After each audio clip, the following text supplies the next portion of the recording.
소개받은 경기 광주 모임의 임채만입니다.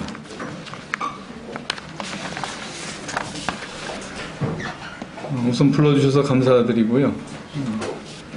오늘 첫 시간에는 사랑이라는 주제에 대해서 좀 말씀을 나누고, 둘째 시간에는 여러분과 함께 약 3000년 전으로 시간여행을 가서 모세를 좀 만나보도록 이렇게 하겠습니다.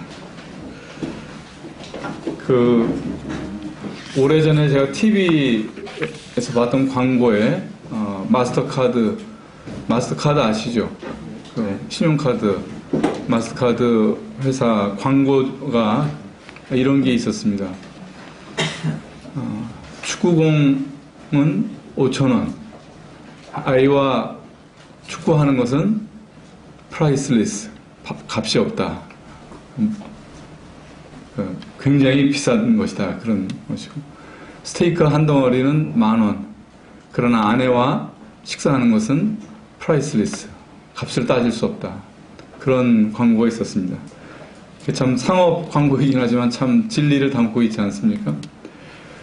소중한 것은 정말 소중한 것은 우리가 값을 치를 수가 없더라고요. 제가 호흡기 의사인데 여러분이 얼마나 값없이 정말 소중한 산소를 끊임없이 소비하고 있는지 모르시죠? 우리가 뭐 책을 산다든지 어떤 가전제품을 산다든지 그럴 때 쓰는 돈을는 생각하지만은 우리가 산소를 예를 들어서 몇 분이라도 얻지를 못하면 생존 자체가 안 되거든요. 가전제품은 한 달, 2달 안 써도 아무런 지장이 없지만은 산소는 그런 것입니다.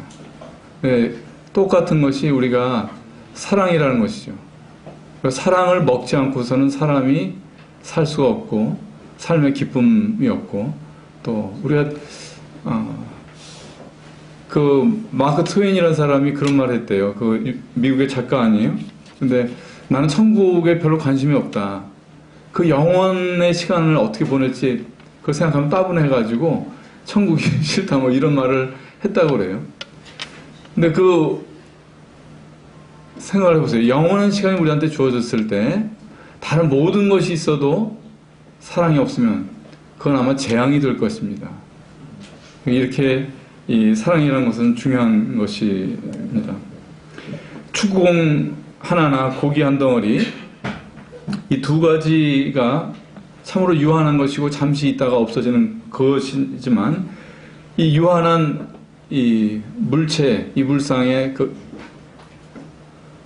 값을 매길 수 없는 가치를 부여한 것은 아버지와 아들 또는 남편과 아내라는 그 사이에 있는 사랑이라고 하는 것입니다.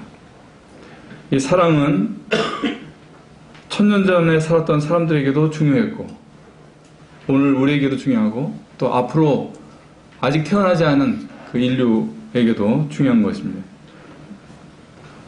그리고 예술의 전당에서 하는 오페라 같은 그런 고급 예술에서도 중요한 주제이고, 매일 밤 사람들이 술 마시고 가서 노래 부르는 노래방에 수많은 곡들의 가장 흔한 주제도 이 사랑인 것입니다.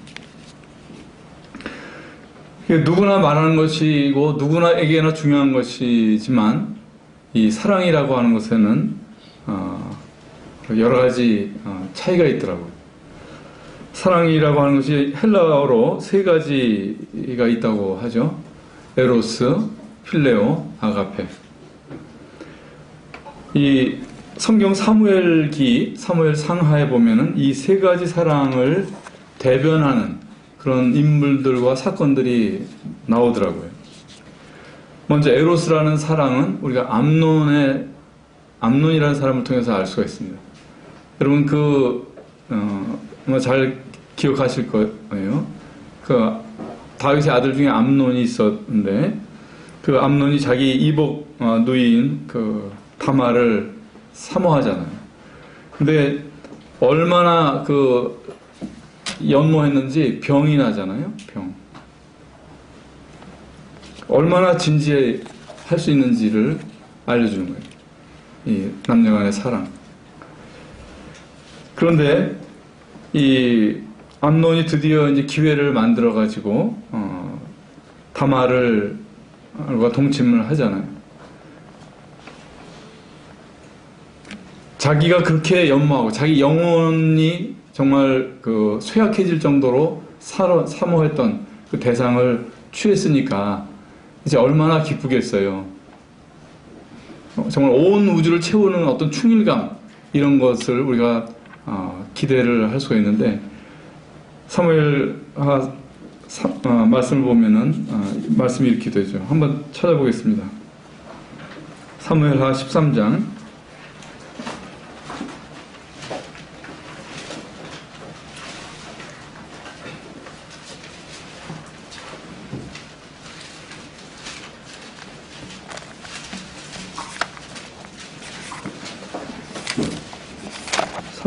13장 14절부터 읽어보면은, 암논이 그 말을 듣지 아니하고 다말보다 힘이 셈으로 억지로 동침하니라. 드디어 그렇게 연모하던 대상을 얻었습니다. 그런데 15절 이어지는 말씀이 어떻게 되나요? 그리하고 암논이 저를 심히 미워하니. 처음에 성경을 이제 읽기 시작해서 여기를 처음 읽게 되면은 14절에서 그 다음에 이어지는 것을 기대하던 것이 완전히 달라져 버리는 그런 경험들을 아마 하셨을 것 같습니다. 어떻게 그렇게 그렇게 사랑하고 연모했던 대상을 얻어놓고서는 뭐 몇 절 가지도 못하고 바로 그 다음 절에 저를 심히 미워했다. 그리고 이제 미워하는 마음이 이왕 연애하던 연애보다 더한지라 곧 저에게 이르되 일어나 가라. 이렇게 얘기를 합니다. 이 에로스의 사랑은 이와 같은 것입니다. 그렇게 우리의 영혼을 사로잡고 죽을 것 같이 그렇게 취하고 싶고 그런 것이지만, 그 끝은 이와 같이 참담하고 쓰라린 것이 바로 에로스의 사랑인 것입니다. 두 번째 사랑, 필레오. 이것은 사울을 통해서 알 수가 있습니다. 자, 필레오 사랑이 어떤 것인지 사울을 통해서 보겠습니다. 사무엘상 16장입니다.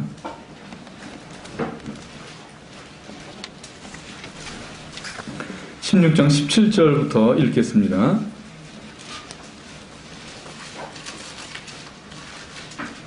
사울이 신하에게 이르되 나를 위하여 잘 타는 사람을 구하여 내게로 데려오라. 소년 중 한 사람이 대답하여 가로되 내가 베들레헴 사람 이새의 아들을 본즉 탈 줄을 알고 호기와 무용과 구변이 있는 준수한 자라. 여호와께서 그와 함께 계시더이다. 21절 다윗이 사울에게 이르러 그 앞에 모셔서매 사울이 그를 크게 사랑하여 자기의 병기든 자를 삼고 이새에게 사람을 보내 이르되 청컨대 다윗으로 내 앞에 모셔 서게 하라. 그가 내게 은총을 얻었느니라 하니라. 하나님의 부르신 악신이 사울에게 이를 때에 다윗이 수금을 취하여 한 손으로 탄즉 사울이 상쾌하여 낫고 악신은 그에게서 떠나더라. 사울이 다윗을 사랑했습니다. 사울은 수금을 잘 타고 강하고 용맹하여 전쟁에 쓸모있는 다윗의 장점들을 사랑했습니다. 그러나 아시다시피 시간이 지나면서 이 필레오 사랑은 변하죠. 블레셋과 이 치르는 전쟁에서 다윗보다 전과가 밀리니까 사람들의 칭송이 자기에게서 다윗에게로 옮겨갑니다. 그리고 시기심을 견딜 수가 없게 되고, 하루는 자기 앞에서 수금을 연주해주는 다윗을 죽이고자 창을 던지는 그런 일까지 생깁니다. 그리고 이제 자기를 피해서 도망다니는 이 다윗을 죽이고자 왕의 채신도 버리고 긴박한 전장도 버려두고 집요하게 쫓아다니는 이런 추한 모습으로 바뀌는 것입니다. 그런 중에도 한 번은 또 요나단이 주선을 해서 다윗을 다시 왕궁으로 불러들이죠. 사울 앞에 서게 했는데, 그때는 또 언제 그랬냐 싶게 다윗이 타는 그 수금 연주를 즐기는 것입니다.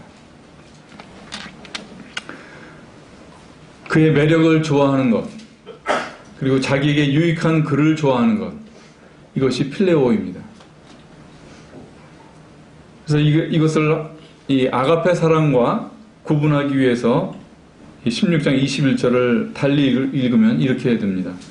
다윗이 사울에게 이르러 그 앞에 모셔섬에 사울이 그를 크게 좋아하여 자기의 병기든 자를 삼고, 이렇게 되는 것입니다.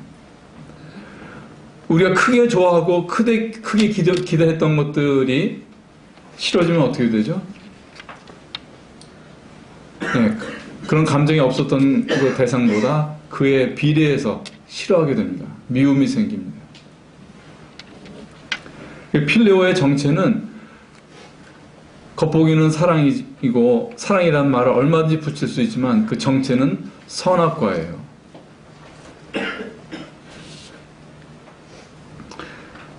전도서에는 그 사랑함과 미워함과 시기함이 없어진 지 오래니 해 아래 행하는 모든 일에 저희가 다시는 영원히 분복이 없느니라.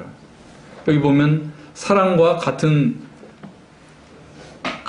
이 광주리 안에 뭐가 있냐면 미워함과 시기함이 있더라고요. 이 미워함과 시기와 함께 있는 것으로서의 사랑, 이것은 바로 필레오이고 사람의 사랑인 것입니다. 이 아가페 사랑은 우리가 볼 수 있는 사람이 요나단입니다. 자, 요나단의 사랑은 어떤 것인지 사무엘상 18장을 보겠습니다.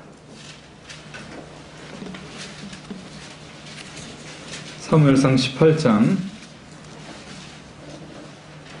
1절. 다윗이 사울에게 말하기를 마침에 요나단의 마음이 다윗의 마음과 연락되어 요나단이 그를 자기 생명같이 사랑하니라. 4절. 요나단이 자기의 입었던 겉옷을 벗어 다윗에게 주었고 그 군복과 칼과 활과 띠도 그리하였더라.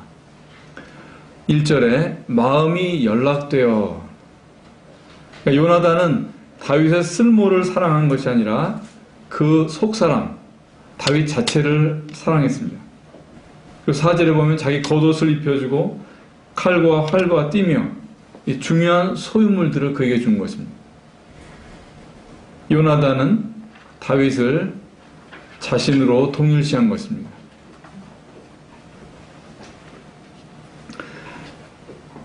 사무엘상 23장 17절로 한번 가보겠습니다.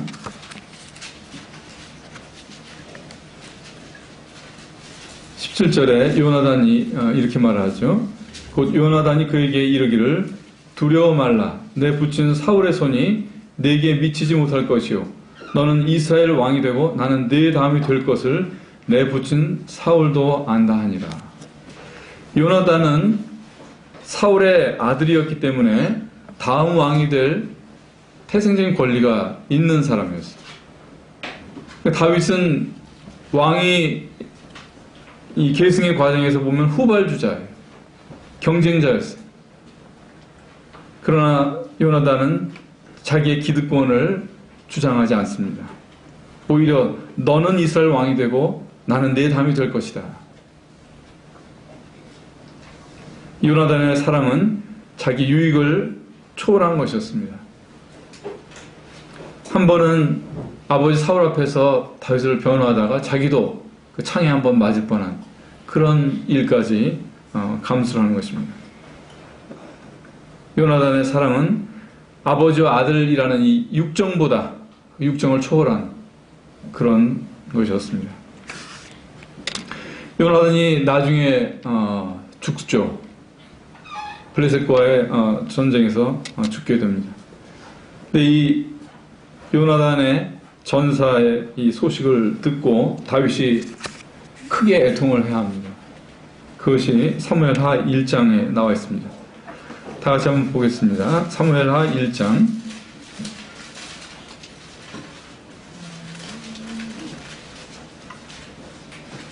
26절. 내 형 요나단이여 내가 그대를 애통함은 그대는 내게 심히 아름다움이라. 그대가 나를 사랑함이 기이하여 여인의 사랑보다 승하였도다.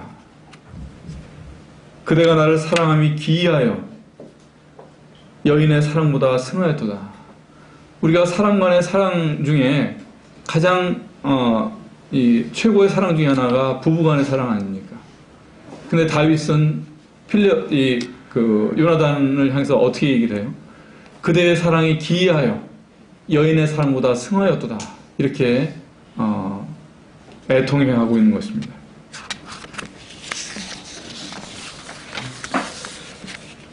그런데 요나단의 사랑에서 더 기이한 점이 있습니다. 그는 자기와 통하는 다윗만 사랑하지 않았습니다.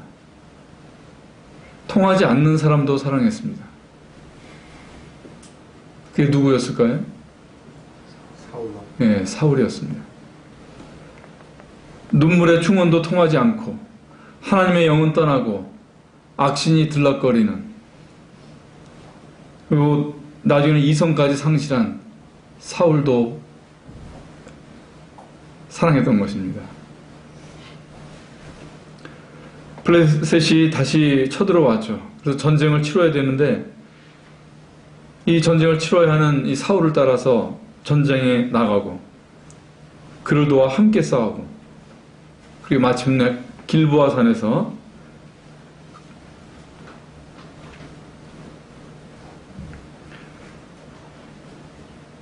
그의 옆에서 함께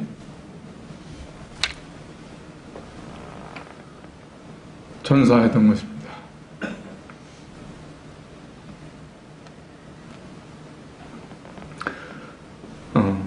우리가 누구나 부모를 존경하고 싶어 하죠.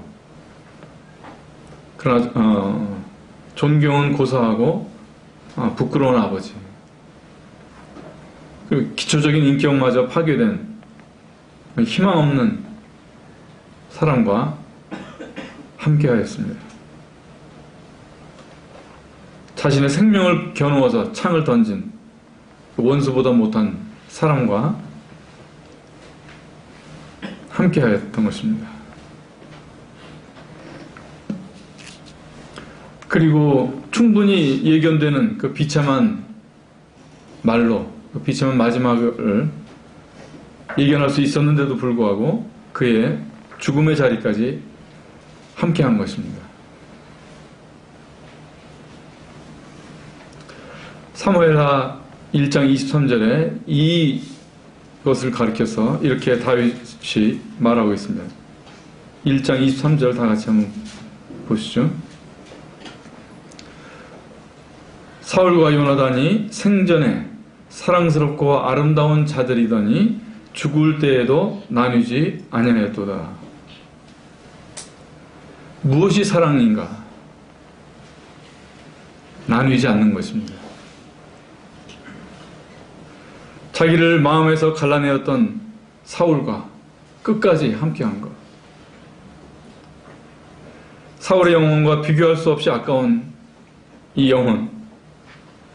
그러나 이 아름다운 요나단은 원수와 다름없는 자신과도 자신을 동일시한 것입니다. 다윗과만 그렇게 한 것이 아니라 도저히 받아들일 수 없고 납득할 수 없고 버려져 마땅한 그 사람과도 같이 했던 것이에요. 이것이 아가페입니다.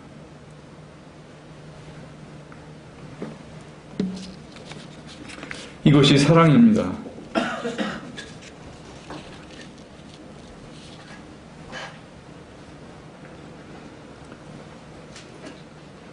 저는 이제 돌이켜보면 회개가 크게 어떤 두 번이라고 할까요? 그런 게 있었던 거예요. 한 번은 제가 죄를 인식했을 때 회개가 있었고요. 그 다음에 죄와 상관없는 이 사랑의 문제,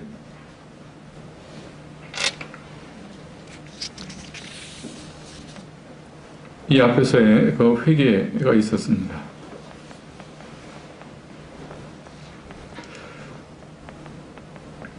이 사랑에 대한 지식은 죄에 대한 정의를 새롭게 하더라고요. 전에는 잘못한 것을 죄로 알았는데 저는 사랑하지 않는 것이 죄인 것입니다.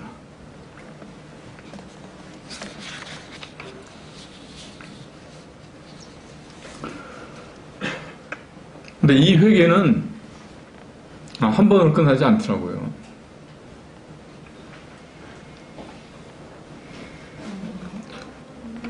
이게 매일의 과제더라고요.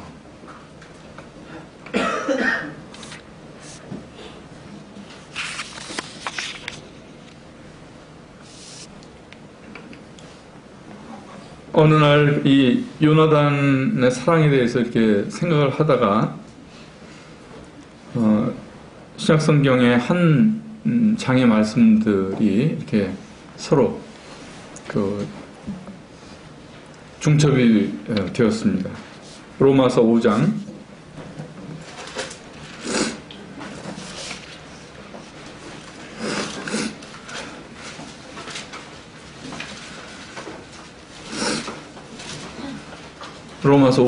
6절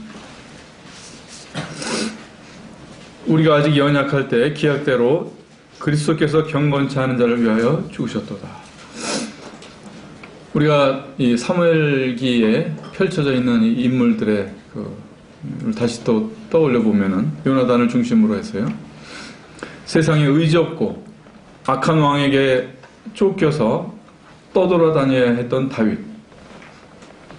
그는 죄에게 학대받는 우리 자신의 모습입니다. 근데 그리스도께서 그 연약한 죄인들을 위해서 죽으셨습니다. 이 연약한 다윗들을 위해서 죽으신 거예요. 우리가 아직 연약할 때 그리스도께서 우리를 위하여 죽으셨도다. 죄에는 능하고 의에는 무기력한 자로 있을 때 우리를 사랑하신 것입니다. 그럼 어떤가요? 사울의 경우는 어떤가요? 하나님의 영이 떠나고 악신에 거처가 된 사울. 그건 더더욱 우리 자신의 모습 아닌가요? 로마서 5장 10절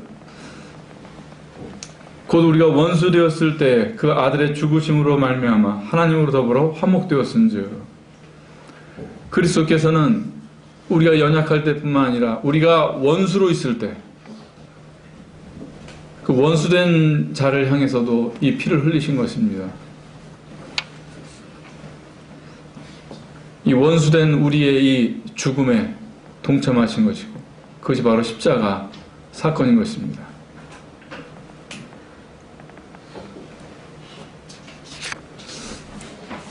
요한일서에 보라 아버지께서 어떠한 사랑을 우리에게 주사 하나님의 자녀라 일컬음을 얻게 하셨는고 이 말씀이 있죠. 요나단을 넣어서 읽어보면 이렇게 됩니다.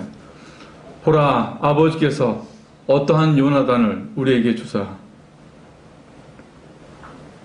하나님의 자녀라 일컬음을 얻게 하셨는고.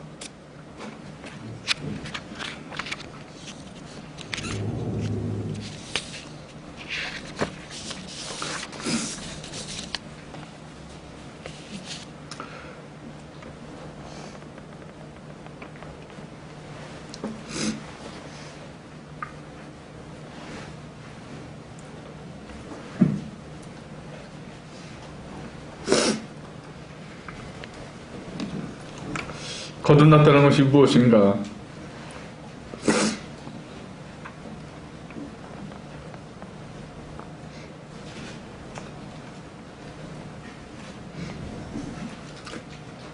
이 사랑을 아는 것 아닐까요? 그리고 성화라는 게 무엇인가요? 복잡할 게 뭐가 있어요?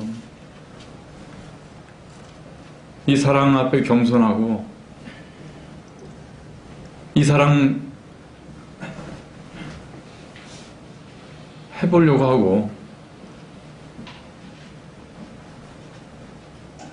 그건 말고 뭐가 더 있겠습니까? 교회가 무엇입니까? 이 사랑 때문에 사랑하고 받아주고 용납하고 기다리고 그런 것 아닐까요?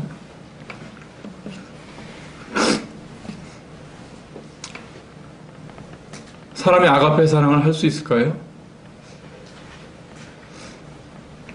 제가 이 신약 성경에 나오는 필레오와 아가페를 검색을 해봤었습니다. 그래서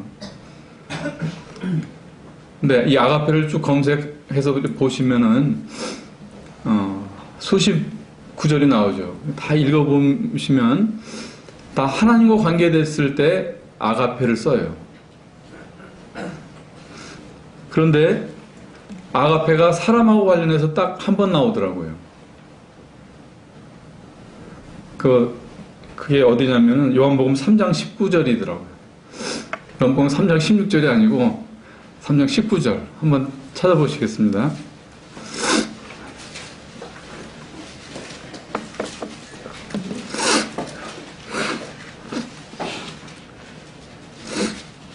(3장 19절) 정죄는 이것이니 곧 빛이 세상에 왔을 때 사람들이 자기의 행위가 악함으로 빛보다 어둠을 더 아가페한 것이라. 사람의 모든 사랑은 우리가 암논에 의해서 또는 사울에 의해서 보듯이 우리가 부르짖고 나는 진지했다고 생각하고 하는 모든 그 사랑은 다 에로스나 필레오로 다 환원되지만, 그런데 이 사람이 유일하게 할 수 있는 아가페는 무엇이냐? 그건 어둠을 사랑하는 것밖에 없더라고요. 사람이 안 배워도 안 시켜도 아가페하는 것, 그건 어둠을 사랑하는 것입니다. 하나님의 사랑이 아주 사람에게 그의 자격을 묻지 않고 자신을 부어주는 그런 맹목적인 것과 같이 사람은 맹목적으로 나를 사랑하는 거예요. 그 나를 사랑하는 것에 아주 경건한 형태가 무엇이냐? 내가 선하다고 하는 것입니다. 내 생각이 옳고 내 분별이 옳고 그런 거예요. 맨날 같이 뉴스를 장식하는 그 정치 세계의 그런 혼탁하고 그런 노골적인 그런 거 말고 우리 안에도 경건한 모양을 띠고 있지만 내 뜻을 사랑하고 내 뜻이 존중받기를 바라고 내 분별이 존중받지 못하는 것에 대해서 속으로 분노하고 사람을 미워하고 마음 안에서 창으로 그를 갈라내고 하는 이 모든 것, 이것이 우리가 하는 아가페인 것입니다.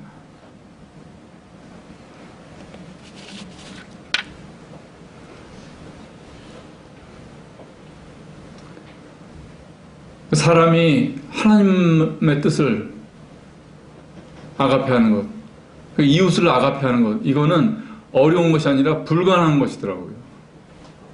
왜냐하면 그 아가페가 나를 사랑하는 것에만 가능하기 때문에 그렇습니다. 그래서 사람이 에로스와 필레오를 넘어서 정말 사랑하려면 거듭나야 되는 것입니다.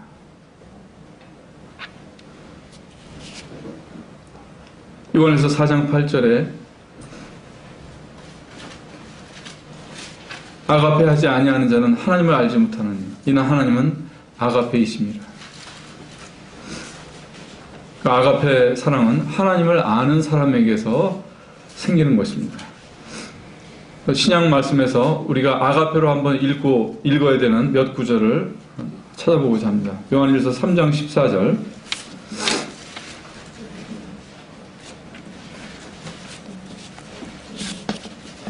요한일서 3장 14절. 우리가 형제들을 아가페함으로 사망에서 생명으로 옮겨간 줄을 알거니와 자기 형제를 아가페하지 아니하는 자는 사망 안에 거하느니라. 내가 구원받은 것을 어떻게 알 수 있습니까? 제가 십자가의 그 의미를 알고 나서 우리가 구원의 확신이라는 말을 많이 쓰죠. 제가 그 청소년기에도 그런 우리가 예수 그리스도의 그 대속의 은혜가 물릴 수 없는 것이고 사람 모든 과거, 현재, 미래 죄를 다 대속하신 은혜라고 하는 것. 그래서 그런 것에 대한 어떤 이 구원의 대속의 확신이라고 그럴까요? 그런 것에 대한 그 구절들이 그때 참 뭐라고 유행이라고 그럴까? 그런 트렌드가 있었어요. 그래서 어떤 구원에 대해서 의심이 나고 그런 사람이 있으면 그런 구절 가지고 상담을 해주고 이게 구원이 이렇게 확실한 것이다. 그래서 구원을 확신시켜주고 그랬었습니다. 그런데 구원의 확신이라고 하는 것이 그런 확신 구절 암송에서 또는 상담에서 되는 것이 아니더라고요.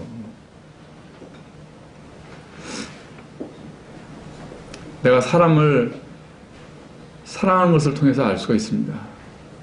내게 그리스도의 영이 있는지는. 구원의 확신은 외부로부터 오는 것이 아니라 내 안에 있는 것입니다. 로마서 13장 8절. 로마서 13장 8절.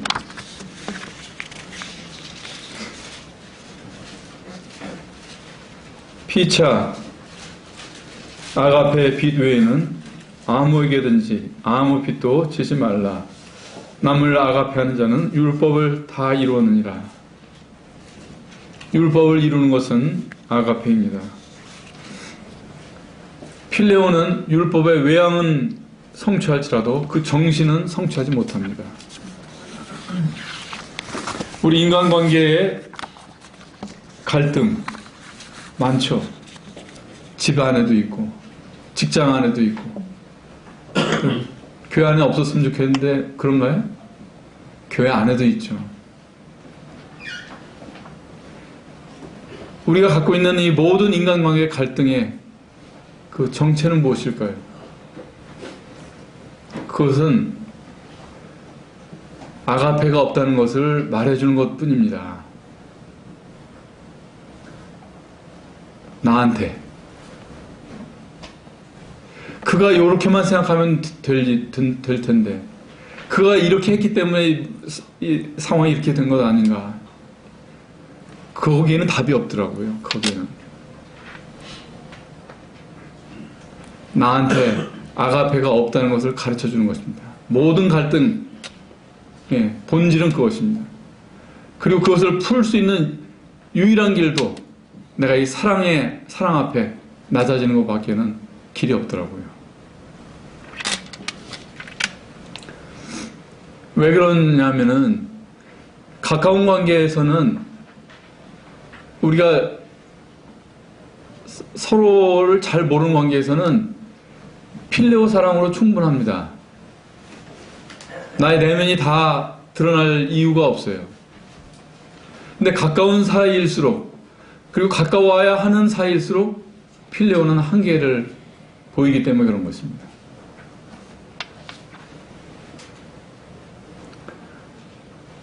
우리가 세상에서 만들어내는 모든 종류의 그런 이 단체와 연합들 있잖아요. 친목회, 계, 정당, 심지어는 마피아 이런 데까지도 사람들의 연합을 이루는 그 동력은 무엇이냐? 그건 필레오 사랑이에요. 거기는 아가페가 필요 없어요. 그러나 진리가 작동해야 되는 그 모든 관계, 또 영원해야 되는 그 관계에서 꼭 필요한 것은 아가페인 것입니다. 그래서 필레오로 이것을 유지하려고 하면 처음엔 되는 것 같다가 안 되는 거예요. 그럴 수밖에 없는 것입니다. 교회가 역시 얼마나 결속과 연합이 요구되는 그런 곳입니까?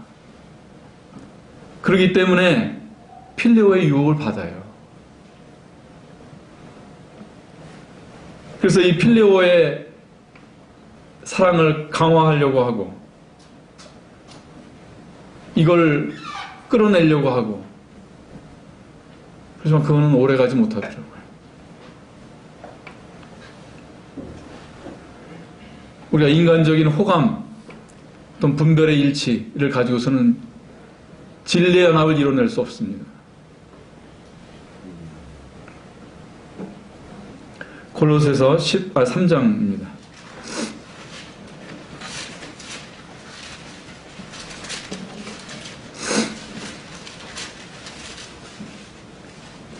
골로새서 3장 12절.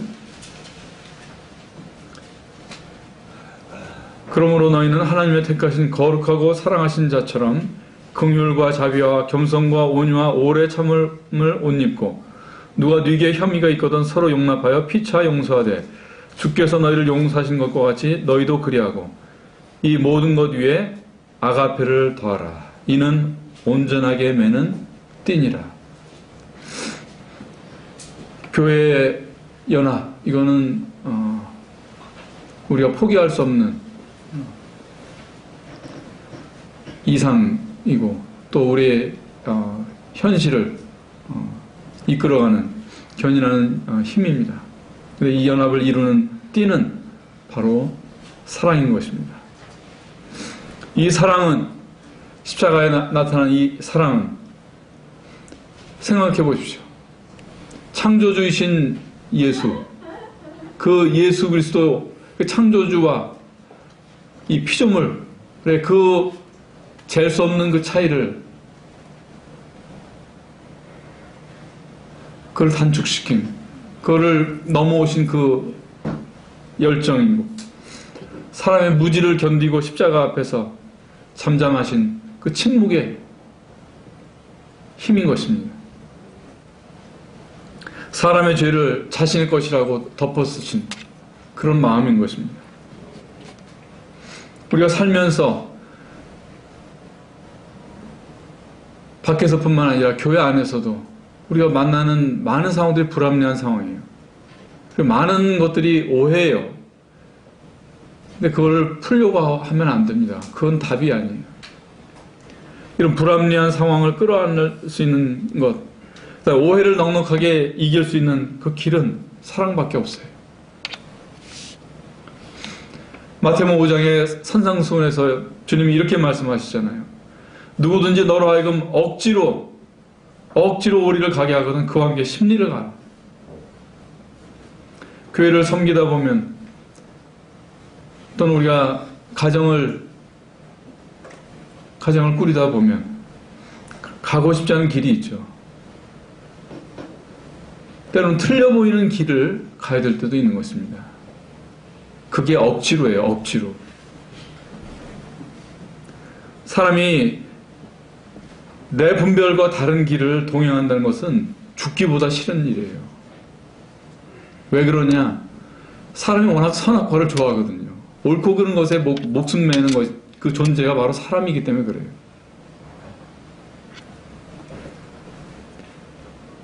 내 분별은 보암직하고 먹음직하고 지혜롭게 할 만큼 탐스럽기 때문에 그런 거예요. 그러나 억지로 우리를 가야 될 때 심리를 가질 수 있는 그것이 바로 사랑이고 그것이 교회 연합을 위해서 필요한 것이고 그것이 부부의 일치를 위해서 그 지체와의 일치를 위해서 우리 안에 이 영광, 하나님의 영광, 그 연합, 영광으로서의 그 연합을 이룰 수 있는 그 유일한 것은 바로 이것인 것입니다.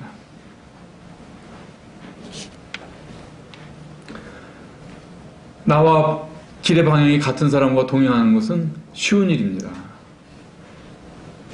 근데 주님께서는 그렇게 우리를 인도하지 않으셔요. 우리가 뜻이 같고 분별이 같고 좋아하는 바가 같고 그런 사람과 함께 하면은 우리가 내 안에 이 아가페가 없다는 것을 알 수 있는 길이 없어요. 사람에게 진정 필요한 것이 무엇이라는 것을 사람이 경험할 수가 없기 때문에 하나님께서 늘 다른 사람들과 붙여주신 거예요. 그래서 부부가 서로 다른 사람들이 만난다고 그러잖아요. 그리고 부모 자식 간에 그 여러 가지 갈등이 있는 그 이유도 이 사랑의 수업을 받게 하기 위해서 주님께서 그렇게 다 해놓으신 거예요. 어떤 사람의 분별은 성경에서 나오고 어떤 그리스도인의 그 분별은 다른 경전에서 나오나요? 안 그래요. 다 이 똑같은 책에서 나오더라고요. 똑같은 책에서. 근데 왜 이렇게 분별이 갈릴 수 있도록 그렇게 장치를 해놓으셨을까? 저는 그런 생각이 들더라고요. 장치를 해놓으신 것 같아요. 여러분 명심보감 읽으면서 분별이 달라가지고 유학자들이 갈라지나요? 공자명자를 읽으면서 사람들이 유학자들이 패가 달라지나요? 안 그래요. 성경만 가지고 그래요. 성경만. 하나님께서 그렇게 장치를 해놓으셨어요. 너희가 선한 거를 취해봐라. 거기서 옳은 거를 세워봐라. 그것으로 진리에 이르는가 봐라. 그렇지 않은 것입니다.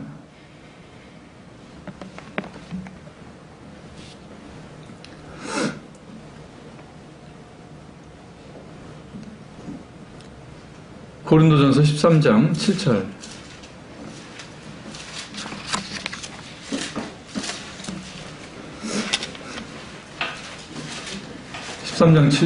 사랑은 오래 참고 친절하며, 사랑은 시기하지 아니하며, 사랑은 자랑하지 아니하며, 우쭐대지 아니하며, 모든 것을 참으며, 모든 것을 믿으며, 모든 것을 바라며, 모든 것을 견디느니라. 여기 보면은 모든 것을 바란다 했습니다. 사랑은 모든 것을 바란다. 사랑은 무엇이냐? 끝없는 기대입니다. 한 번은 제가 의사로 일을 하는데, 한 번은 제가 호흡기 의사입니다. 폐를 보는데, 한 번은 어떤 할머니가 40이 넘는 아들을 데리고 왔어요. 담배를 못 끊는다고, 담배 끊는 거 좀 어떻게 도와달라고 그렇게 데리고 왔어요. 근데 보아하니까 그 아들이 40이 넘었는데 결혼도 못했어요. 그리고 담배만 못 끊는 것이 아니라 정신이 좀 이상하더라고요. 약간 전응인 것 같고. 저 같으면 뭐 담배는 담배 끊으라는 고운 말 해주고 싶지가 않더라고요. 그런데 그 어머니는 그 아들이 담배 끊기를 기대하고 데리고 오셨더라고요.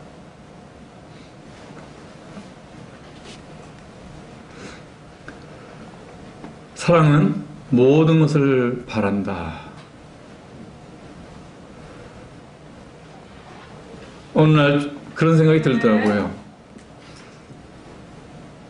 주님께서 내가 될 수 있는 어떤 임체만, 그 모습에 대해서 제한을 안 하고 계시구나. 나는 내가 생각하기에는 돈은 이 정도, 사회적으로는 이 정도 업적, 또 교회 안에서 이 정도를 다 생각하잖아요. 우리는 우리 자신에 대해서 그렇게 생각하는데, 오히려 주님은 나에 대해서 아무것도 제한하지 않고 모든 것을 바라고 계신다는,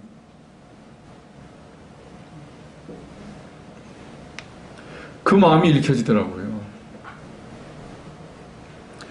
나의 사회적인 한계, 나의 기질적인 문제, 나의 성격적인 한계, 또 나의 과거의 문제, 이런 것에 제한하지 않고 하나님의 아들답게 되기를 바라신다. 이런 생각이 들더라고요. 그리고 보니까 저는 전혀 이런 마음이 없었더라고요. 박근혜 형제를 보면 박근혜 형제가 되기를 바라는 것은 한계가 있더라고요. 내 마음속에. 내 자식들이 되기를 바라는데 어떤 한계가 있더라고요. 다. 또 그 지체를 생각할 때 그 지체에 대해서 내가 바라는 바가 다 이게 한계가 원이 그려져 있더라고요. 그 이상 기대하지 않는 거예요. 그런데 사랑은 모든 것을 바란다. 그 지체가 너무너무 예수님 같아져가지고 많은 사람들이 존경을 받는 그런 사람이 되는 것, 그것까지 기다리는, 그것까지 기대하는 이 마음이 바로 사랑이더라고요. 그리고 나서 제가 사람들을 볼 때 좀 눈이 너그러워졌어요. 눈이.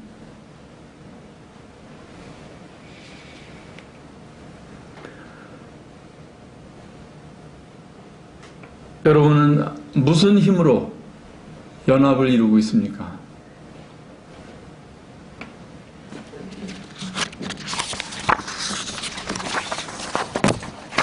요나단은 다윗을 향해서 나는 왕이 될 것이고 그래도 내 신하 중에 가장 높은 신하 정도, 예, 그렇게 생각을 했어도 참 훌륭한 친구였을 텐데 너는 이스라엘 왕이 되고 난 네 다음이 되리라. 다윗에 대해서 그 양치기에 불과한 그런 서민 다윗에 대해서 그와 같은 모든 것을 바라는 그런 마음을 가졌던 것입니다. 고린도전서 13장 말씀 다 잘 아시죠? 사랑은 언제까지든지 떨어지지 아니하나 예언도 패하고 방언도 그치고 지식도 패하리라.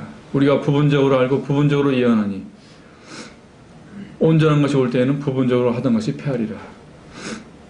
우리가 지금 알고 있는 것은 다 부분적인 것들입니다. 저는 우리 형제 모임에 대해서 자부심이 있어요. 다른 일반 교회들이 갖지 못한 훌륭한 진리에 대한 분별과 실행이 있고 순수함이 있고 그래요. 그러나 그것이 우리의 족쇄가 될 수가 있습니다. 그것이 우리가 빠지는 함정이 될 수가 있고, 아니 이미 함정에 빠져 있는 그런 모임들도 있을 수 있습니다. 우리가 바리새인 되는 것은요, 옳기 때문에 그렇게 되는 거예요.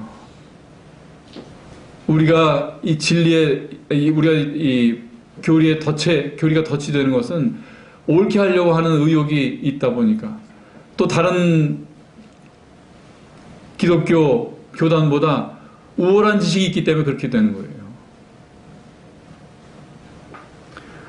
우리가 가진 분별은 다 진리와 부분집합이에요.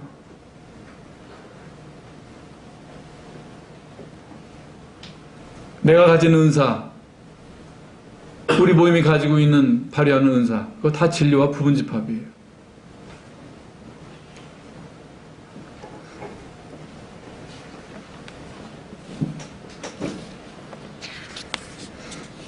교회는 아가페로 이룬 그 관계로 존재합니다. 그것만이 살아있는 상태예요.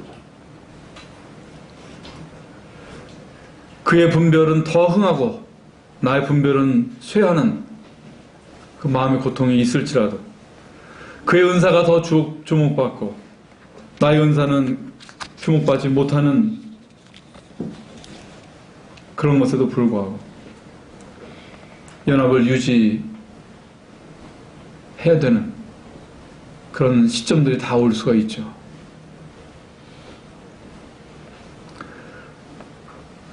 하나님의 나라는 은사도 분별도 다 이제 놓고 가야 되는 것입니다. 오직 우리가 가지고 들어갈 수 있는 것은 사랑밖에 없어요. 사랑이 가장 큰 분별입니다. 가장 큰 의로움이 무엇이냐? 사랑하는 거예요. 예수님께서는 주님께서 모세를 통해서 주신 십계명조차도 버리셨어요.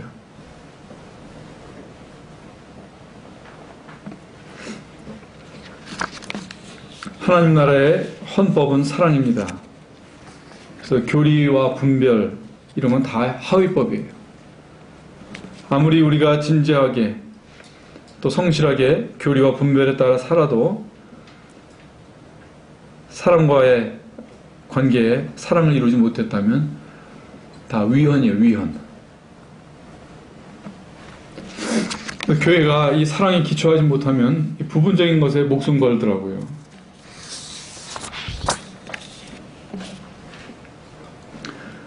너희가 서로 사랑하면 이로써 모든 사람이 너희가 내 제자인 줄 알리라. 세상이 우리가 그리스도의 제자인 줄 알게 되는 것은 꼭 전도를 통해서만이 아니고 우리가 일반 교회들이 놓치고 있는 그 진리를 소화하고 있다고 하는 것, 우리가 아무리 얘기해도 설득력이 없습니다. 우리가 사랑하는 것을 통해서만 우리 자신을 증명할 수가 있어요.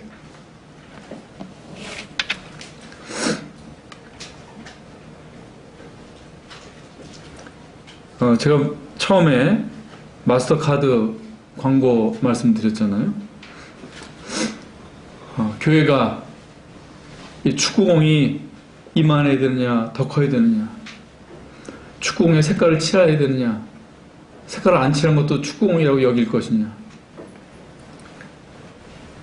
이 아버지와 아들이 축구공 가지고 놀 때 그런 거 따지나요? 하나도 문제가 안 돼요. 사랑만 있으면 됩니다. 교회에게 문제가 되는 것은 늘 사랑입니다. 그가 문제가 아니고 내가 문제이고, 분별이 문제가 아니고 사랑의 결핍, 그것이 문제일 뿐이에요. 고린도전서 13장을 제가 이렇게 교회를 넣어서 읽고 첫 시간을 마치겠습니다. 교회가 사람의 방언과 천사의 말을 한 것이 소리나는 구리와 울리는 꽹과리가 되지 않은 것은 사랑을 이루었기 때문이에요. 교회가 예언하는 등이 있어 모든 비밀과 모든 지식을 알고 또 산을 옮길 만한 모든 믿음을 발휘한 것이 무위로 돌아가지 않은 것은 사랑을 이루었기 때문이에요. 교회가 있는 모든 것으로 구제하고 또 그 몸을 불사르게 내어준 것이 하늘과 땅에 하나님과 사람에게 유익이 된 것은 사랑을 이루었기 때문이라. 교회는 오래 참고 교회는 온유하며 투기하는 자들이 되지 아니하며 교회는 자랑하지 아니하며 교만하지 아니하며 교회는 무례히 행치 아니하며 자기의 유익을 굳지 아니하며 교회는 성내지 아니하며 악한 것을 생각지 아니하며 불의를 기뻐하지 아니하며 진리와 함께 기뻐하고 교회는 모든 것을 참으며 모든 것을 믿으며 모든 것을 바라며 모든 것을 견디느니라.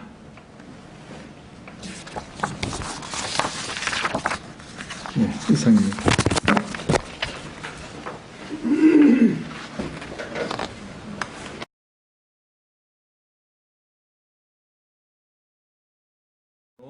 한 3천여 년 전으로 한번 시간 여행을 갔다 이렇게 생각하시고, 시내산, 모세가 주님을 만난 그 시내산으로 한번 가보도록 하겠습니다. 모세는 잘 아시다시피 출애굽을 이끈 인물입니다. 그 이스라엘 백성이 애굽에서 종살이 할 때 그 레위 집안에서 태어나죠. 레위 족속의 집안에서. 바로가 이제 점점 인구가 많아지는 이스라엘을 약화시키고자 해서 산의 아이들을 죽이던 때였는데, 그 시기에 태어났는데 다행히 그 바로의 공주에게 이제 입양이 됩니다. 이것은 이제 잘 아시리라고 생각을 해요. 그래서 애굽의 왕궁에서 이제 양육을 받고 나이가 들어가지고 동족의 어려움을 보고 도와주려고 합니다. 그 과정에서 애굽 사람을 죽이게 되고 이 일이 탄로 나면서 바로를 피해가지고 광야로 피신합니다. 거기서 미디안 제사장 이드로의 딸과 결혼하게 되고 그의 양치기로 살게 됩니다. 오늘날로 치면 이제 대릴사위가 되는 것이죠.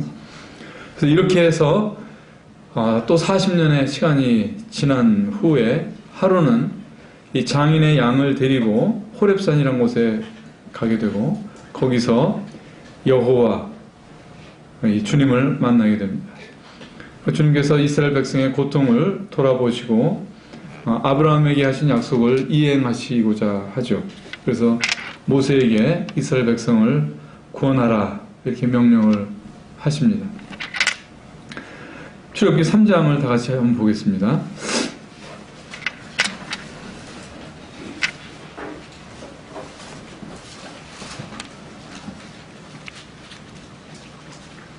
출애굽기 3장 10절. 이제 내가 너를 바로에게 보내어 너로 내 백성 이스라엘 자손을 애굽에서 인도하여 내게 하리라. 자, 지금 바로에게 가라고 하시는데 이거는 좀 우리가 현실감 있게 상상을 해보려면은 지금으로 치면은 북한으로 가서 북한 사람들을 구해내라 이런 명령을 하시는 것과 마찬가지입니다. 당시 바로라고 하면은 그 세계 최고의 권력자죠. 그리고 그런 막강한 권력과 무력을 가진 바로 앞에 가라고 하시는데 밑도 끝도 없이 가라고 하시는 것입니다. 모세에게 이 바로를 대항할 만한 무슨 군사력이 있는 것도 아니고 그동안 쌓은 경력이라고 하는 것은 양측이 40년밖에 안 되는 이런 명함 가지고 가라고 하는 것입니다. 그래서 이제 이어지는 11절부터 이 모세와 주님과의 대화가 나옵니다.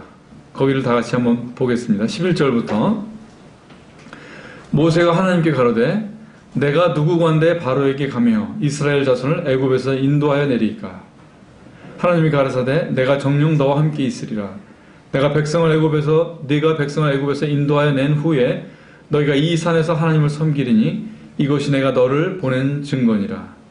모세가 하나님께 고하되 내가 이스라엘 자손에게 가서 이르기를 너희 조상의 하나님이 나를 너희에게 보내셨다 하면 그들이 내게 묻기를 그의 이름이 무엇이냐 하리니 내가 무엇이라고 그들에게 말하리이까. 하나님이 모세에게 이르시되 나는 스스로 있는 자니라. 여기서 모세는 두 가지 질문을 합니다. 첫째 질문은 내가 누구간데 바로에게 갑니까? 두 번째 질문은 이스라엘 백성이 내가 이제 하나님이 보내서 왔다고 하면은 물을 텐데 그의 이름이 무엇이냐라고 물으면 내가 무엇라고 대답을 할까요? 이 두 가지 질문을 하는 것입니다. 이 모세의 질문을 조금 일반화하면은 첫째 질문은 내가 누구입니까? 라는 질문입니다.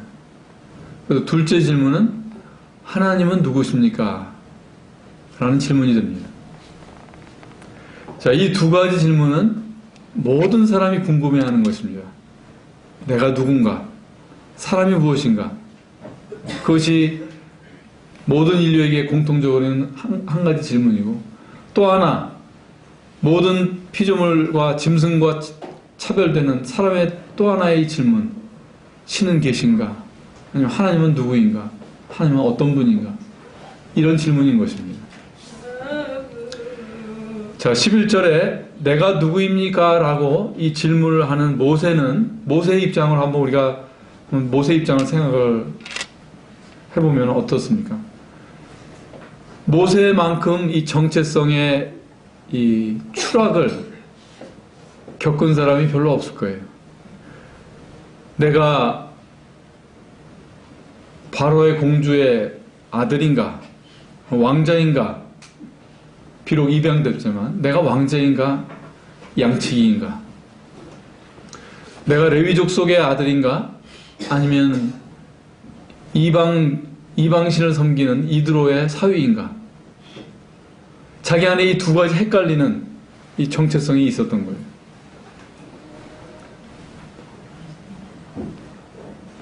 이스라엘 백성을 구해내라는 이런 이 엄청난 무게의 이 말씀 앞에 모세가 먼저 확인하고 싶었던 것은 내가 누구인지에 대한 것이었던 것입니다. 12절에 주님께서 대답을 하시죠. 대답이 어떻게 되나요? 내가 너와 함께 있으리라. 이게 동문서답입니다. 하나님의 동문서답. 내가 누구입니까? 그래, 너는 누구다. 이렇게 답을 줘야 되지 않습니까? 그런데 내가 누구입니까? 라는 질문에 완전히 딴 말씀하고 계신 거예요. 왜 이렇게 답을 하신 것일까? 우리가 이렇게 읽다 보면 성경 말씀도 사실 소설처럼 읽힐 때가 있잖아요. 이렇게 읽다 보면 눈이 털컥하고 걸리는 데 중에 하나가 여기입니다. 우리가 성경에 보면은 우리가 상식으로 읽히는 그런 데가 있고 부드럽게 흘러가는 그런 데가 있는가 하면 어떤 데는 보면은 이렇게 우리가 기대하는 그 다음 문장이 전혀 나오지 않고 이상한 말씀 하시는 데가 종종 있어요. 아마 다 느끼셨을 거예요. 여기도 그런 것 중에 하나입니다. 자, 시편이 대부분 다윗의 시죠. 근데 그 중에 보면 다른 사람의 시도 있어요. 예를 들어서 73편 이하의 몇 편은 아삽이라는 사람의 시이고 89편은 에스라 사람 에단이라는 사람의 것이고 이런 것 중에 모세의 것도 하나 있습니다. 이 시편 중에 유일하게 하나 있는데 그것이 몇 편이죠? 네, 시편 90편입니다. 모세가 인생에 대해서 노래하는 것이죠. 다 같이 한번 찾아보겠습니다. 시편 90편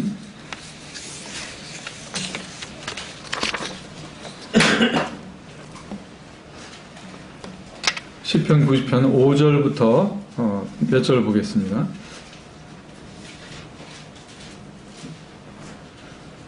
5절 주께서 저희를 홍수처럼 쓸어가시나이다. 저희는 잠깐 자는 것 같으며 아침에 돋는 풀 같으니이다. 푸른 아침에 꽃이 피어 자라다가 저녁에는 벤바 되어 마르나이다. 10절 우리의 연수가 70이요 강건하면 80이라도 그 연수의 자랑은 수고와 슬픔뿐이요 신속히 가니 우리가 날아가나이다. 모세가 자신의 입으로 인생이 무엇인지를 얘기한 것이거든요. 그러면 내가 누구입니까? 라는 질문에 대해서 내가 누구다 라고 답을 주신다고 하면 어떤 답이 나왔을까? 너는 잠깐 자는 잠이다. 너는 베어질 풀이다. 너는 70년이거나 많아야 80년이다. 너는 수고와 슬픔이다. 이것이 내가 누구입니까?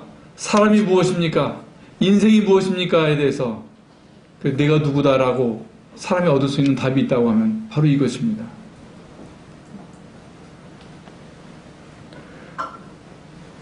저는 불교에 대해서 참 존경스러운 면이 있다고 생각합니다. 불교가 예수 그리스도가 없어서 그렇지 사람에 관한 것은 아주 정확한 진실을 사실은 알려주고 있어요. 그 철학을 세웠고 사람의 최고의 사유를 갖고 있어요. 사실은. 그래서 무조건 이렇게 폄하하고 그럴 필요는 없습니다. 거기서도 우리가 사람에 관한 진실, 인생에 관해서 얘기하는 것들은 다 이 진리와 통하는 것들이 있어요. 거기에 보면은 색즉 시공, 공즉 시색 이런 말이 있잖아요. 물론 이것을 제가 불교를 하는 분들의 그 이해하고 똑같지는 않을 수 있어요. 그러나 우리가 일반적으로 그 말을 쓰는 용례를 가지고 말을 좀 해보자면은 이 말은 인생이라고 하는 것이 무엇인가 있는 것 같기는 한데 없는 것과 다름이 없고 그렇다고 아무것도 없다고 하기에는 또 그럴 수도 없는 뭔가 부인할 수 없는 뭔가가 또 있는 것 같고 그런 어떤 이 인생의 일면을 담고 있는 그런 말인 것입니다.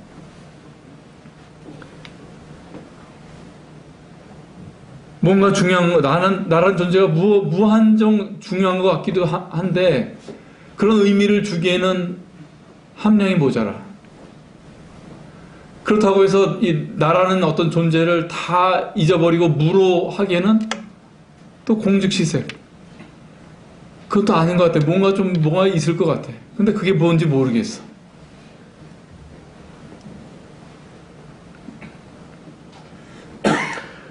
그 로빈 윌리엄스라는 사람이 있죠. 죽은 시인들의 사회라든지 이런 그 영화의 주인공 기억하시죠? 로빈 윌리엄스. 이 사람은 배우지만 무슨 스캔들이나 만들고 가십거리나 만들어내는 그런 류의 그런 연예인이 아니죠. 굉장히 품위 있는 그런 예술인이라고 할까요? 영화 배우였습니다. 그가 출연한 작품들 보면 상당히 그런 고상한 작품들이잖아요.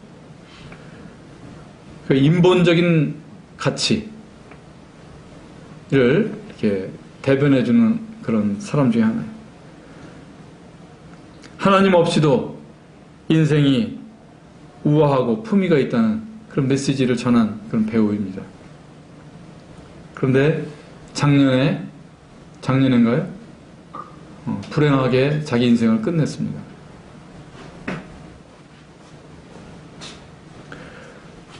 우리가 이제 철학에서 쓰는 용어로 실존적 허무라는 말이 있죠.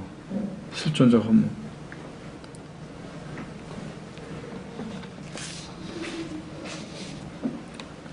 우리가 이 말을 어떻게 이해를 할까? 제가 그런 예를 듭니다. 여러분 자기 뺨을 한번 꼬집어 보세요. 자기 뺨을 한번 꼬집어 보고 허물을 한번 잡아보세요. 어느 게 더 실제적입니까? 어느 게 느껴집니까? 지금은 내가 느껴지죠? 그죠? 지금 실존은 나예요. 그죠? 그런데 이 실존적인 허물한 말은 무엇이냐면은 우리가 인생을 살고 마칠 때가 되면은 나는 안 만져지고 여러분에게 만져지는 것은 허무가 만져진다고 하는 것입니다. 이것이 진리를 만나지 못하고 그 마지막을 맞는 모든 인생들이 만나게 될 그 마지막 순간이 바로 그거예요. 내가 실존이라고 여겼던 나 자신은 더 이상 만져지지 않고 내가 만지듯이 내게 뚜렷한 것은 허무라고 하는 것입니다.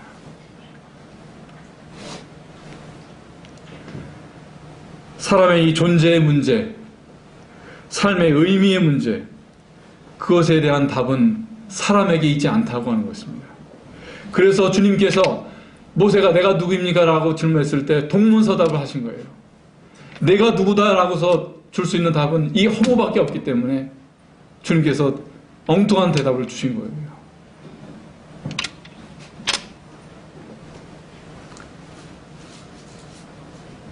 주님이 이 질문, 모든 사람 마음속에 있는 그 모든 철학자들의 마음과 모든 예술가들이 품고 있는 이 질문, 내가 누구인가? 여기에 대해서 주신 답은 내가 너와 함께 있으리라. 내가 너와 함께 있다. 그 속에 내가 너와 함께 있는 이 사실 속에 모든 답이 있다. 이 말씀인 것입니다. 내가 너와 함께 있으리라. 이 답은 모세에게만 주신 답이 아니었습니다. 아브라함에게도 이 답을 주셨습니다. 창세기 21장에 보면은 때에 아비멜렉과 그 군대 장관 비골이 아브라함에게 말하여 가로되 내가 무슨 일을 하든지 하나님이 너와 함께 계시도다. 이삭은 어떻습니까? 창세기 26장에 그들이 가로되 여호와께서 너와 함께 계심을 우리가 분명히 보았으므로 계약을 맺으리라. 야곱은 어떻습니까? 야곱이 베델로 다시 돌아가는 길에서 우리가 일어나 베델로 올라가자. 나의 환난 날에 내게 응답하시며 나의 가는 길에서 나와 함께 하시는 하나님께 내가 거기서 단을 쌓으려 하노라. 아브라함과 이삭과 야곱은 각기 나름대로의 독특한 삶을 살았지만 그들 속에 공통적으로 있었던 한 가지 진리는 함께 하시는 하나님이 있었다고 하는 것입니다. 그것을 경험했고 그것을 주변 사람들이 보았고 그것을 남기고 있는 것입니다. 우리가 아브라함과 이삭과 야곱의 하나님이라고 할 때 이 하나님은 바로 사람과 함께 하시는 그 존재로서 그 실체로서의 신인 것입니다.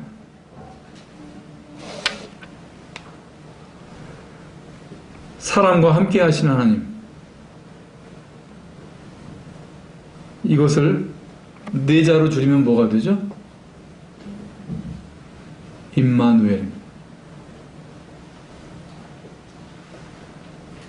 구약에 아브라함에게 나타나시고 말씀하시고 이삭에게 야곱에게 모세에게 또는 다윗에게 나타나시고 함께 하셨던 그 하나님의 신약적인 실체, 그것이 바로 예수 그리스도입니다.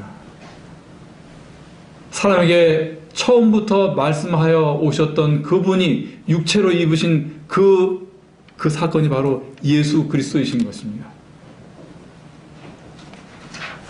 보라, 처녀가 잉태하여 아들을 낳을 것이요 그 이름을 임마누엘이라 하리라 하셨으니 이를 번역한즉 하나님 우리와 함께 계시다 합니다. 이를 번역한즉 아브라함의 하나님이었고 이삭의 하나님이었고 야곱의 하나님이었던 그분이라.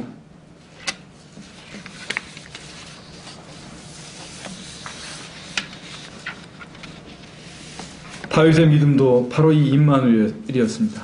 우리가 시편 23편 말씀 다 외우죠? 내가 사망의 음침한 골짜기로 다닐지라도 해를 두려워하지 않을 것은 주께서 나와 함께 하십니다.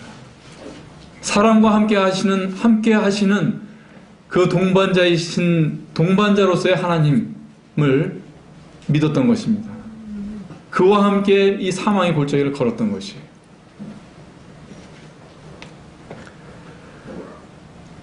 근데 왜 우리한테 일반적으로 이 임마누엘에 대한 오해가 좀 있더라고요. 우선 제가 그랬습니다. 찬송가 249장에 보면 주 사랑하는 자라는 찬송가 있죠. 주 사랑하는 자, 주 사랑하는 자, 그렇게 되는 찬송 다 아시죠? 거기에 보면은 그 찬송가 249장의 4절에 보면은 이렇게 나와요. 내 눈물 다 씻고 늘 찬송 부르리. 저 임마누엘 앞에서, 저 임마누엘 앞에서.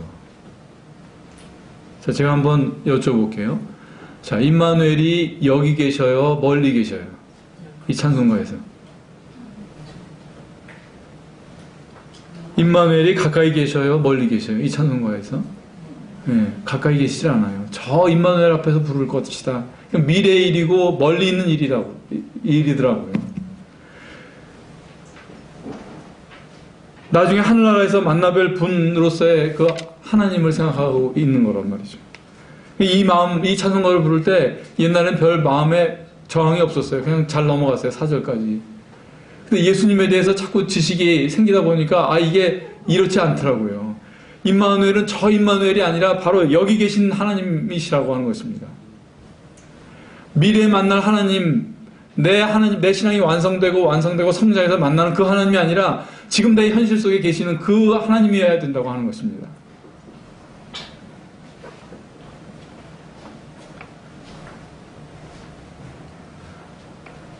그래서 저희가 쓰는 이 찬송가 집에는 여기를 개사를 했습니다.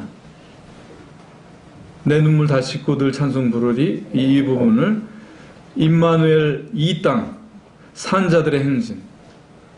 임마누엘 이 땅, 임마누엘에 계신 이 땅, 여기가 바로 산자들이 행진하는 곳이다.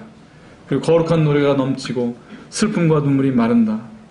우리 인생의 슬픔과 어려움과 고통과 이것을 어떻게 극복하느냐?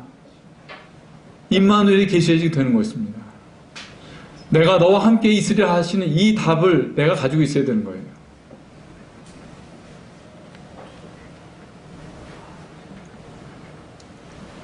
그래서 아브라함을 보면 아브라함의 믿음이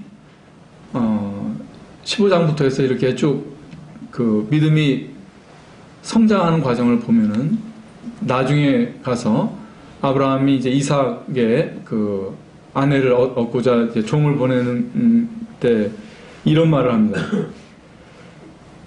창세기 24장에 보면 내가 너로 하늘의 하나님, 땅의 하나님이신 여호와를 가리켜 맹세하게 하노니 이렇게 말을 하거든요. 믿음이 무엇이냐? 하나님이 하늘에 계신 것을 믿는 그 믿음으로 출발해서 이 땅 위에 하나님이 계신 것, 이것이 아브라함의 믿음이고 이것이 그가 믿음의 조상이라고 일컬음을 받는 이유고, 우리의 믿음이 그와 같은 이 언약 속에 있으려면 우리의 믿음도 이와 같아야 됩니다. 우리가 하나님에 대한 고백도 하늘에 계시고 우주를 채우시고 영원 전부터 계신 그 하나님 더하기 플러스 땅에 계신, 내 현실에 계신 하나님, 현재에 계신 하나님, 이 하나님에 대한 믿음이 있어야 되는 것이고 그분에 대한 눈이 열려야 되는 것입니다. 마태복음의 1장이 임마누엘을 소개하는 그 선포로 시작이 되잖아요. 근데 흥미롭게도 마태복음의 마지막도 임마누엘로 끝나요. 마태복음 다 같이 보겠습니다. 28장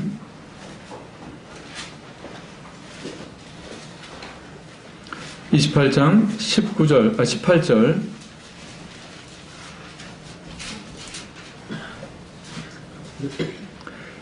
예수께서 나와 일러 가라사대 하늘과 땅의 모든 권세를 내게 주셨으니 그러므로 너희는 가서 모든 족속으로 제자를 삼아 아버지와 아들과 성령의 이름으로 세례를 주고 내가 너희에게 분부한 모든 것을 가르쳐 지키게 하라.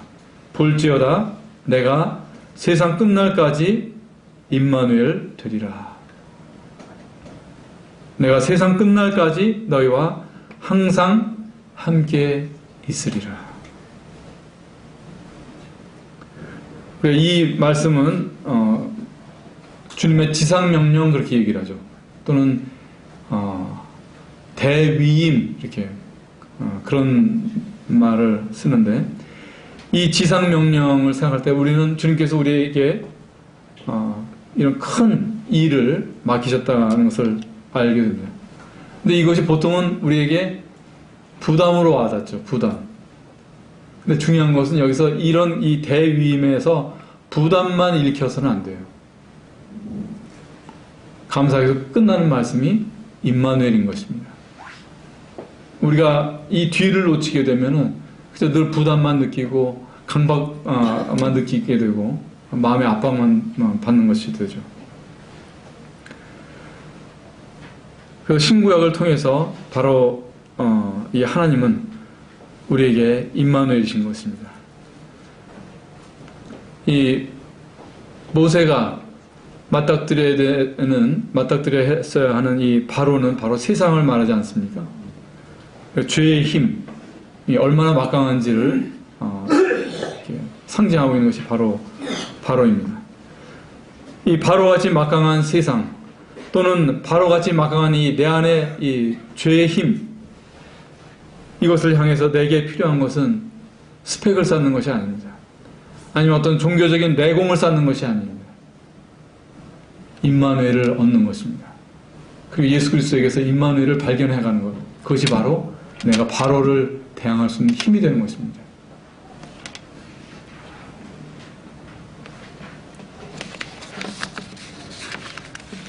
잠언 6장에 보면은 사람 인생이 겪는 세 가지 때에 대해서 나오고 우리가 이 임마누엘이 어떻게 이 세 가지 때에 다 답이 될 수 있는지를 우리가 생각해 볼 수 있는 구절이 있습니다. 잠언 6장 20절을 다 같이 보겠습니다.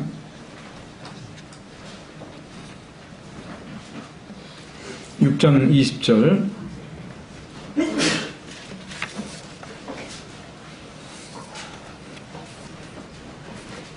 내 아들아 내 아비의 명령을 지키며 내 어미의 법을 떠나지 말고 그것을 항상 내 마음에 새기며 내 목에 매라. 그것이 너의 다닐 때 너를 인도하며 너의 잘 때에 너를 보호하며 너의 깰 때에 너로 더불어 말하리니. 여기 보면은 여기 아비의 명령 또 어미의 법 이것은 곧 우리 주님을 가리키는 것입니다.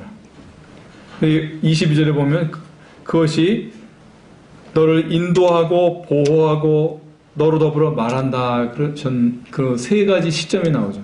하나는 다닐 때는 우리가 이 인생을 우리가 사는 이 경영하는 그 시기를 말하고 잘 때는 무엇일까요? 예수님께서 그 죽은 소녀를 깨우러 살리러 가실 때 뭐라고 그러셨어요? 그가 잔다 그랬죠. 나사로가 죽은 지 나흘이 됐을 때 제자들에게 뭐라고 그러시죠? 우리가 그를 깨우러 가자 그러시죠. 그래서 성경에서 잠이라고 하는 것은 종종 육체의 죽음을 말하는 것입니다. 그리고 깰 때는 무엇을 말할까요? 그러면 우리가 부활할 때를 말하는 것이겠죠.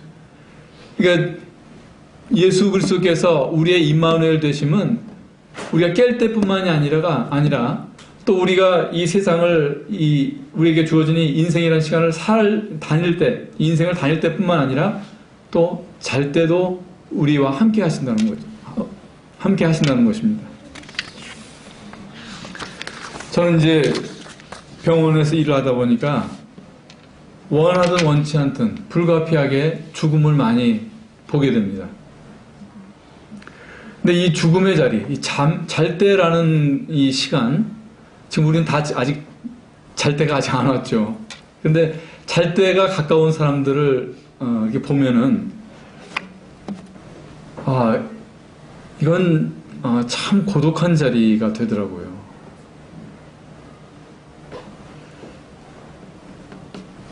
이 죽음이 왜 두려운가? 여러 가지 이유가 있겠죠. 그 죽은 이후에 대해서 모르고 또는 지옥에 대한 두려움 그런 것 때문에도 두려울 수가 있고 또 죽음을 가져오는 그 어떤 육체적인 질병, 통증 이런 것 때문에 두려울 수도 있고 그런데 제가 느끼는 것 중에 하나는 정말 문제 중에 하나 죽음을 이 잘 때 문제 중에 하나로 생각하는 건 무엇이냐면은 고독입니다. 고독.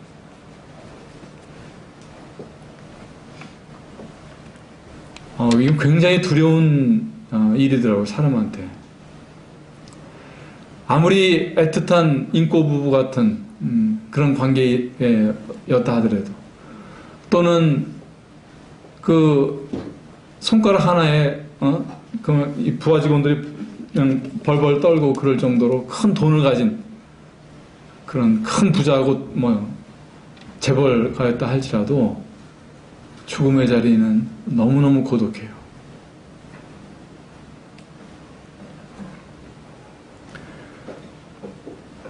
여러분 죽음에 대해서 두려워하지 말아야지 그렇게 결심한다고 되나요?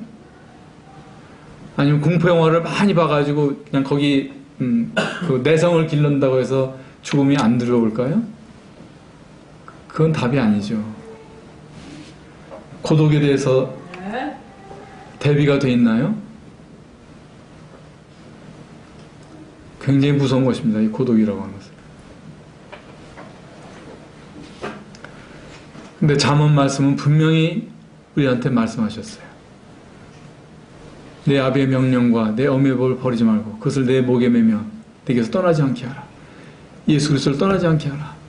그를 임마누엘로 받아들이라. 그를 임마누엘로 함께 걸어라. 그러면 너의 다닐 때에 너를 인도하고 잘 때에 너를 보호한다. 저는 이 말씀대로 되기를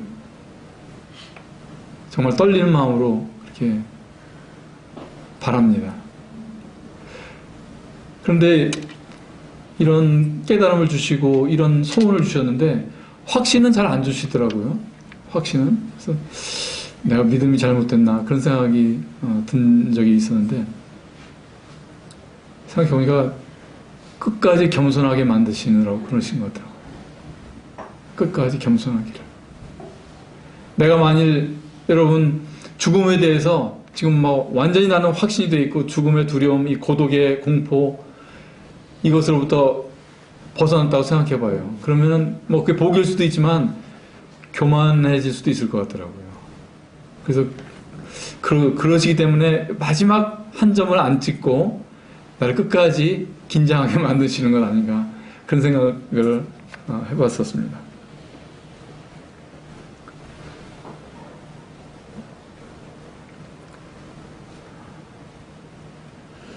이 임마누라고 하는 것은 함께라는 뜻이죠. 엘은 무슨 뜻이죠? 하나님 다 아시죠? 임마누엘 함께란 말이고 엘입니다. 근데 이것은 사실은 좀 보편적인 그런 필요죠. 사람의 보편적인 필요는 누구하고 함께 하는 것이죠. 태어나면은 부모와 임마누 해서 살아야 되죠, 사람이. 그죠? 아이가 태어나면은 부모하고 임마누 해야지 성장할 수 있고 보호받는 거잖아요. 그러니까 나이가 들면은 배우자와 임만하는 거예요. 그죠? 그러나 죽음의 자리에서 누가 임만을 해줍니까? 네, 그때는 배우자도 70년, 80년 같이 100년 해로 했어도 임만해 줄 수가 없어요. 자식도, 돈도,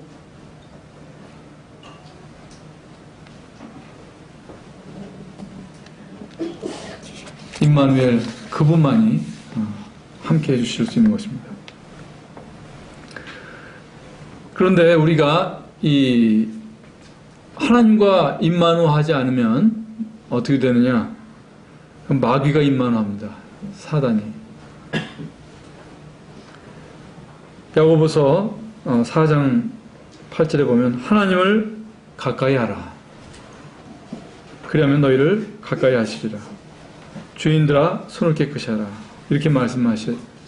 근데 그 앞절에 보면은 그런즉 너희는 하나님께 순복할지어다. 마귀를 대적하라. 그리하면 너희를 피하리라. 그러시면서 하나님을 가까이 하라. 그렇게 말씀하시는 것입니다. 그래서 우리가 주님을 가까이 하지 않으면 마귀가 나를 가까이 합니다. 근데 이걸 좀 더 한 단계 더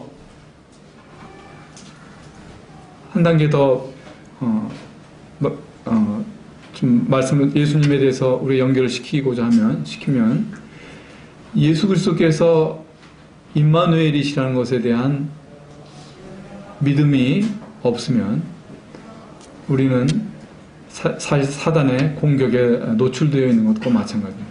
사람의 영혼은 결코 진공 상태로 있지 않습니다. 누군가와는 임마누하게 되어 있어요. 근데 나와 함께 하시는 그 실체적인 하나님으로서의 예수 그리스도를 발견하지 못하면 우리는 관념적인 하나님과 가까이 하게 되는 것이고, 그런 관념적인 하나님은 마귀가 공격합니다. 그 신앙은 쓰러지게 되어 있어요. 성경을 펴면 창세기 1장에 우리의 창세기 1장을 보게 되고 거기에 반복되는 말씀이 하나 있죠. 하나님이 보시기에 좋았더라. 하나님이 보시기에 좋았더라. 하나님이 보시기에 좋았더라. 좋았더라 나오다가 안 좋았더라가 나와요. 어디서 나오죠? 네, 창세기 2장에 가면은 아담이 독초하는 것을 보시고 안 좋게 여기셨어요. 좋지 않다. 사람이 독초하는 것이 좋지 못하니 이렇게 말씀하셨어요. 성경의 첫 언급의 원리라는 것이 있죠. 성경에서 어떤 단어가 처음 쓰일 때 그 의미가 성경 전체를 통해서 가장 중요한 어떤 그 의미를 갖는 그런 원리가 있는 것입니다. 그래서 좋았더라. 좋은 것의 기준이 무엇이냐? 무엇이 좋은 것이냐? 하나님 보시기에 좋은 것이 좋은 거라는 거예요. 그럼 같은 맥락에서 무엇이 나쁜 것이냐? 사람이 독초하는 것이 나쁘다는 거 하는 것입니다. 에덴 동산에서 하와가 독초할 때 사단이 틈을 탔어요. 하나님과 떨어져 독초하고자 하는 것이 악의 근본입니다. 이사야 47장에 보면 내가 내 악을 의지하고 스스로 이르기를 나를 보는 자가 없다 하나니 내 지혜와 내 지식이 너를 유혹하였습니다. 내 마음에 이르기를 나뿐이라. 예수님께서 온갖 죄인들을 용납하셨죠. 가늠한 여자도 용서하시고 도저히 우리가 함께 할 수 없는 불가촉 죄인 그런 사람들, 문둥병자 이런 병자들도 만지시고 그랬어요. 그런데 바리새인들 향해서는 아주 민망할 정도로 혹독하게 말씀하지 않으셨습니까? 근데 이 바리새인이라고 하는 것이 무엇이냐?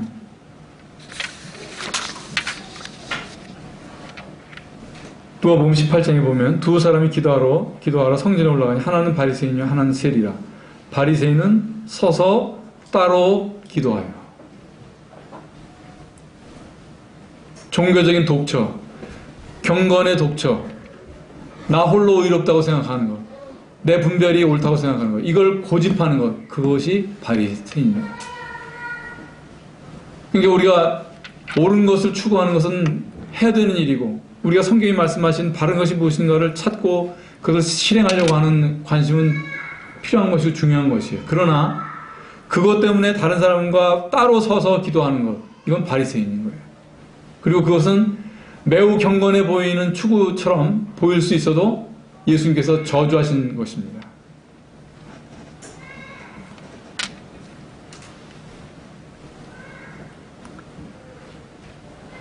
이 사람의 이 불행과 고독에 대한 근본적인 하나님의 처방은 임마누엘이 되어주신 거예요.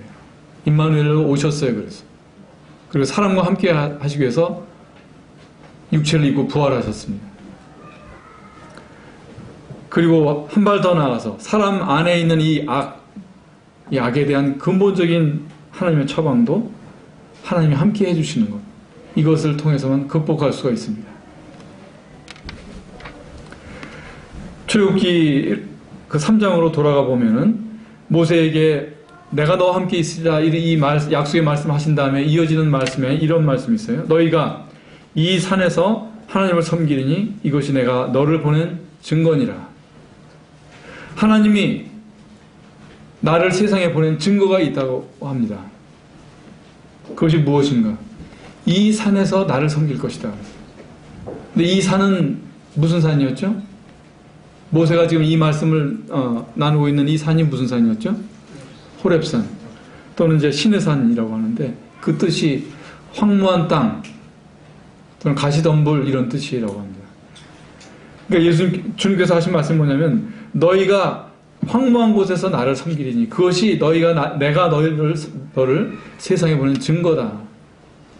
그러니까 내가 하나님을 섬기고 있는 것의 증거는 무엇이냐? 꽃밭 같은 데서 노래하고 찬양하고 그런 것이 증거가 아니라는 거예요. 황무한 곳에서 그 증거가 드러난다고 하는 것입니다.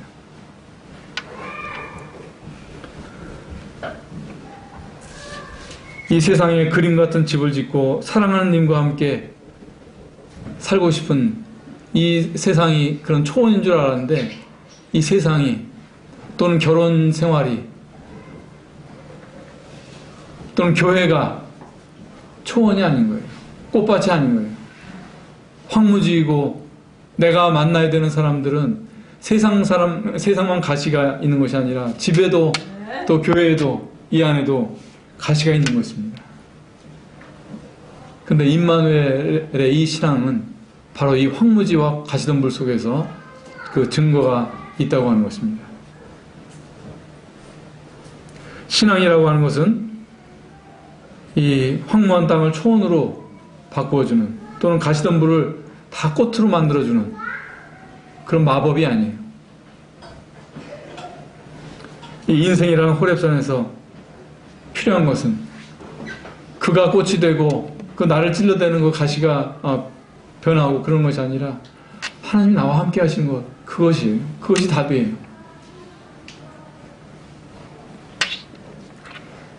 주님 한 분으로 충분하다. 이걸 배우는 것입니다. 그것이 구원의 증거예요. 살아계신 하나님을 만난 사람의 증거. 근데 그러지 못하면 우리는 늘 그가 변해야 되고 이 황무지가 초원이 돼야 되고 왜 그렇게 안 되는지에 대해서 불평하고 하나님께 원망하고 그렇게 되기가 쉬운 것입니다. 그래서 저는 임마누엘은 이게 신앙이 성숙한 단계의 것으로 알았어요. 임마누엘은 성숙한 신앙이 아니라 신앙의 본질입니다.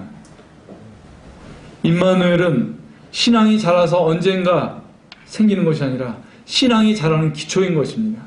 우리가 예수님 그리스도를 새롭게 만나야 된다면 바로 이 사실이에요.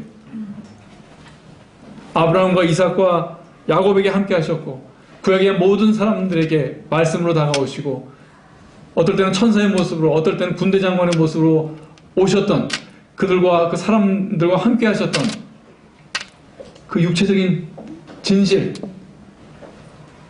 만져질 만한 하나님, 우리에게 보여지신 하나님, 그분이 바로 예수 그리스도라는 이름을 가진 주님인 것입니다.